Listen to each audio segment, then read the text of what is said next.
At the reunion, my aunt mocked me as a college failure. Hours later, my sister's fiancé Googled my name. You ever feel like your own family has already written your life story for you, and you're just stuck playing the villain? For years, every single gathering was a fresh wound, a harsh reminder of everything they thought I wasn't. But what if, one day, the script flipped so hard that they were forced to watch their own carefully constructed narrative crumble, not because of anything I said, but because the rest of the world saw something completely different? My name's Callum. I'm 29, and for most of my life, I was the family joke. Not the funny kind, you know? The kind where people laugh to make sure you know exactly where you stand.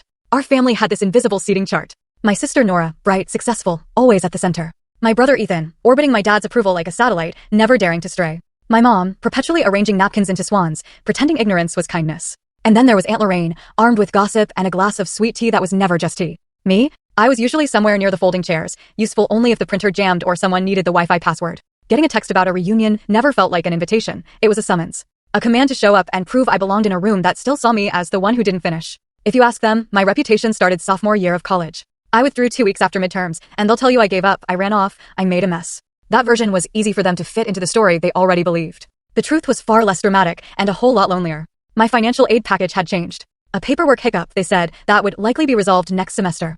But the math didn't lie. The money was gone, and the bills were immediate.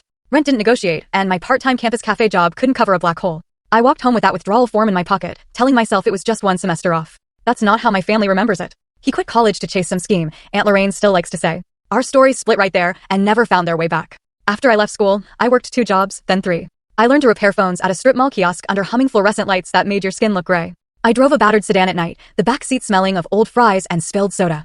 I slept 5 hours on good days and dreamed in numbers. Rent due on the 1st, loan interest on the 15th, a paycheck hitting at 12:03 a.m. if payroll was feeling generous.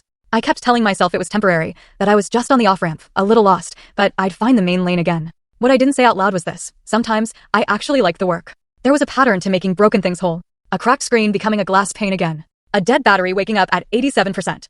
Hunched over a tiny board with tweezers and solder, I could concentrate in a way that made the rest of the world dim. It felt like solving a puzzle everyone else had decided wasn't worth their time. The first time I told my dad I could fix his phone instead of him buying a new one, he just frowned at the kitchen table. "You're not a technician, Callum," he said. "You're a kid who never finished what he started." He didn't mean it cruelly. In our house, statements like that were just neutral facts. Mom slipped a casserole into the oven. "Bright as ever," she murmured. "Well, maybe a professional should take a look, sweetie. We wouldn't want to make it worse." That's how love sounded there, like careful steering away from the thing you were trying to say. By dessert, Aunt Lorraine was already texting herself reminders to, and then, the part that shocked everyone, watch full story.